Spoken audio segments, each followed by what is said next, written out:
अभिवादन स्वीकार कीजिए ब्रजेश मिश्रा का। और आप देखना शुरू कर चुके हैं the debate, NDA versus India. India तो बन गया और 24 घंटे में इस देश की राजनीति में बड़ी उथल पुथल मची हुई है। क्या है ये इंडिया अलायंस और क्या है इसकी ताकत? और एनडीए भी एग्रेसिवली सामने आ गया है। अरसे बाद एनडीए की बैठक भी हुई और इंडिया एजेंडा पर चर्चा भी हुई। तो क्या है ये इंडिया अलायंस? इसके मुद्दे क्या हैं? ये बीजेपी से लड़ेगी कैसे? और उस पर भी बात, क्षेत्रीय समस्याओं को सुलझाकर इनमें सीट शेयरिंग कैसे होगी? ये अलग अलग लड़ेंगे, बाद में इकट्ठा होंगे, या पहले इनकी सीटें तय हो जाएंगी? क्योंकि ये 2024 का चुनाव विपक्ष यूँ लड़ रहा है कि डू और डाई, करो या मरो। इसके अलावा विपक्ष के पास विकल्प नहीं है कि बीजेपी से इस मोर्चे पर वो लड़ाई करे। आज की हमारी परिचर्चा का मुख्य केंद्र बिंदु यही है। बहन भाइयों, इस देश की राजनीति में 24 घंटे के अंदर बड़ी ही उथल पुथल देखने को मिली है। विशेष तौर पर तब जब अपोजिशन के अधिकांश दलों ने 3/4 के आसपास के अपोजिशन की पार्टीज़ ने मिलकर एक अलायंस गठित कर लिया है और इस अलायंस का नाम है इंडिया अलायंस। क्या है ये इंडिया अलायंस? ये इंडिया अलायंस बहुत ताकतवर है। कैसे? 15 राज्यों में तो 11 राज्यों में इनके पास सरकार है, यानी चीफ मिनिस्टर हैं। ये एक प्लेटफॉर्म पे आए हैं और इनकी ताकत कश्मीर में भी है, इनकी ताकत तमिलनाडु में भी है, इनकी ताकत बंगाल में भी है और इनकी ताकत पंजाब में भी है, यूपी और बिहार में भी है। तो क्या ये सब इकट्ठे होकर इस देश में भारतीय जनता पार्टी के नेतृत्व वाली, प्रधानमंत्री मोदी के नेतृत्व वाली सरकार को रोक पाएंगे? विपक्ष के लिए ये अंतिम अवसर की तरह है। अपोजिशन की सभी दलों को लगता है कि ये अंतिम विकल्प है। अब की चूके फिनिश, फिर बीजेपी हमेशा के लिए सत्ता में। तो विपक्ष इस बार 14 और 19 जैसी गलती दोहराना नहीं चाहता। तो विपक्ष एक प्लेटफॉर्म पे आया है। इस प्लेटफॉर्म का नाम है इंडिया और इसमें अधिकांश वो दल हैं जो भारतीय जनता पार्टी से अपने अपने इलाकों में लड़ रहे हैं और आपस में भी लड़ रहे हैं। ये खूबी है। इस देश की राजनीति में पहली बार अलग अलग और विपरीत विचारधारा के दलों और नेताओं का, मुझे लगता है कि ये पहला महाजमावड़ा है। क्या ये टिक पाएगा? क्या ये मुद्दों के आधार पर, क्या ये कार्यक्रम के आधार पर और क्या ये सीट शेयरिंग के आधार पर डटे रह पाएंगे और बीजेपी का मुकाबला करेंगे? और बीजेपी क्या आज की परिस्थिति में ही इनसे चुनाव लड़ेगी या बीजेपी कुछ ऊर्जा पैदा करेगी तब इनसे मुकाबला करेगी? इसमें कोई दो राय नहीं है कि बीजेपी के समक्ष पिछले 10-1 सालों की ये सबसे बड़ी चुनौती इंडिया अलायंस प्रस्तुत करने जा रहा है। सफल होता है, नहीं सफल होता है, ये जनता पर निर्भर है, लेकिन भारतीय जनता पार्टी के लिए एक बड़ी चुनौती मुकाबिल है। तो बीजेपी क्या करेगी? शांत होकर नहीं बैठेगी, लड़ेगी और करारा जवाब देगी। कैसे? बीजेपी कोई कमज़ोर पार्टी नहीं है कि ऑल ऑफ सडन ये सारा अपोजिशन इकट्ठा हुआ और बीजेपी को हरा देंगे। Mission impossible. कैसे? 332 सांसद हैं जिसमें 300 अकेले बीजेपी के पास हैं। 15 राज्य में सरकार है। 111 से ज़्यादा मेंबर ऑफ पार्लियामेंट राज्यसभा के भीतर हैं और ताकतवर प्रदेशों के इनके पास चीफ मिनिस्टर्स हैं।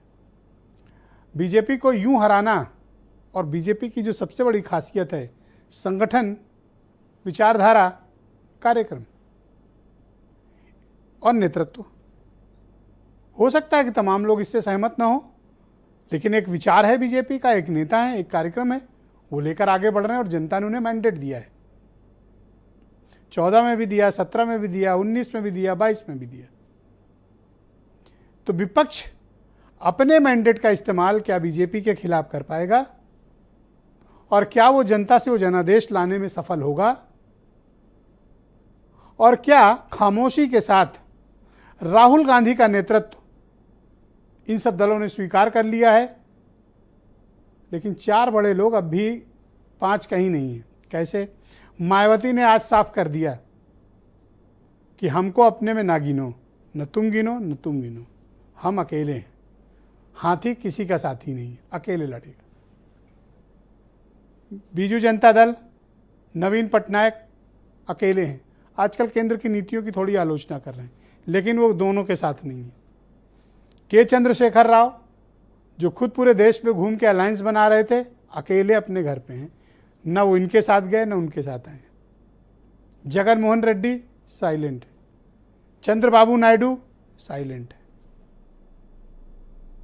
तो फिर क्या होगा? क्योंकि ये 4 छत्रप, ये सब चीफ मिनिस्टर हैं और ये सब अपने अपने क्षेत्र में, अपने अपने राज्यों में मसीहा हैं, और इनके क्षेत्र में तो इनकी आंधियां चलती हैं, वहां कोई नहीं टिक पाता। ये किसके साथ जाएंगे? तो मेरा ये मानना, ये उसके साथ जाएंगे जो दिल्ली की गद्दी पर बैठता दिखाई देगा। जिसका दिल्ली में झंडा होगा, उसकी अधीनता स्वीकारने में इनको किसी को एतराज नहीं है।